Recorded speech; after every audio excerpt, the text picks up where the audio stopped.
नमस्कार दोस्तों, मैं सारिका रावत और हमारे साथ बैठे 2019 बैच के डीएसपी लोकेश छापरी सर। और हाल ही में 2021 का जो रिज़ल्ट आया उसमें सर को डिप्टी कलेक्टर की पोस्ट मिली है। वीडियो बनाने का पर्पस ये है कि हम काफ़ी मेरे जो एस्पिरेंट्स हैं, दोस्त हैं, फ्रेंड्स हैं, वो जानना चाह रहे थे कि सब्जेक्ट किस टाइप से तैयारी का पैटर्न रहे कि उनको भी आपकी तरह ही एग्ज़ाम में सफलता प्राप्त हो। तो पहले तो आप अपना पूरा नाम पता बताइए।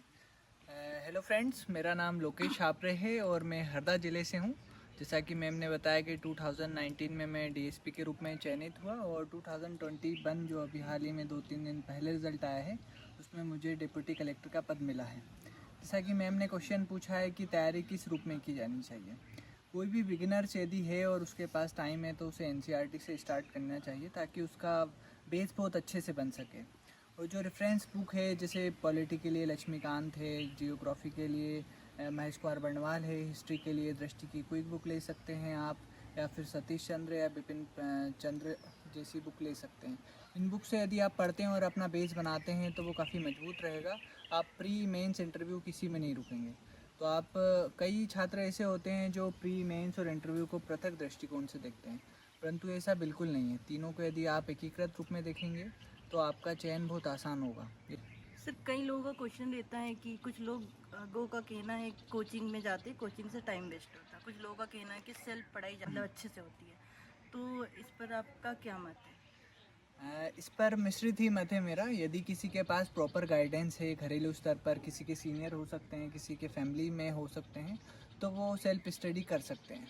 पर किसी के पास गाइडेंस अवेलेबल नहीं है, किस तरीके से कौन सी बुक पढ़नी चाहिए, किस तरीके से आंसर राइटिंग करनी चाहिए, क्या दृष्टिकोण होना चाहिए, यदि ये नहीं है तो उसे निश्चित तौर पर किसी मार्गदर्शन की आवश्यकता लगेगी। तो कोचिंग ज्वाइन करते समय सावधानी रखें कि वो कोचिंग कितनी अच्छी है और वहाँ जो टीचर पढ़ा रहे हैं वो कितने अच्छे हैं। कई बार कोचिंग अच्छी नहीं होने के कारण विद्यार्थी दिग्भ्रमित हो जाते हैं और उनका करियर में वो सफल नहीं हो पाते।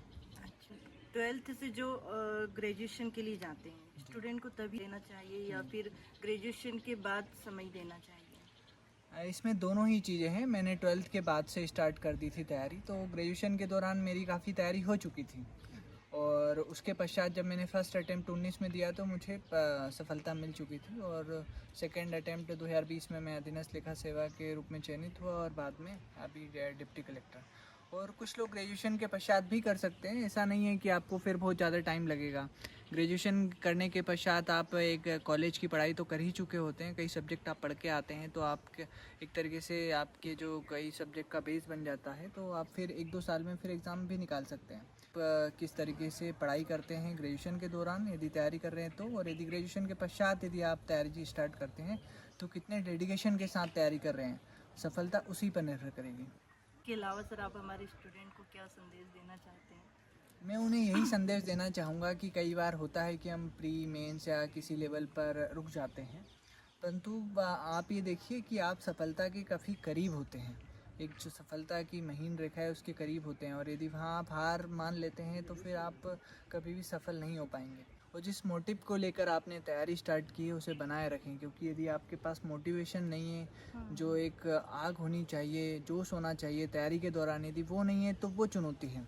हो सकता है आपका, कई लोग बोलते हैं कि बैकग्राउंड हमारा अच्छा नहीं रह रहा है, स्कूलिंग हमारी उसमें परसेंटेज कम रहे हैं, वो मायने नहीं रखता। मायने ये रखता है कि जब आप तैयारी की स्टार्ट कर रहे हैं तो कितनी शिद्दत और कितनी मेहनत और कितने समर्पण और कितने अच्छे मार्गदर्शन में तैयारी कर रहे हैं। यदि सारी चीज़ों का मिश्रण यदि मिल जाएगा तो आपको सफलता निश्चित ही मिलेगी। अगेन बहुत बहुत सारी शुभकामनाएं आपको, बहुत बधाई सर न्यू जर्नी के लिए। Thank you. मैम को भी धन्यवाद और आप सभी जो व्यूअर्स हैं उनको भी धन्यवाद। आप से यदि आप मुझसे यदि कुछ सीखते हैं तो मेरे लिए सौभाग्य की बात होगी। धन्यवाद।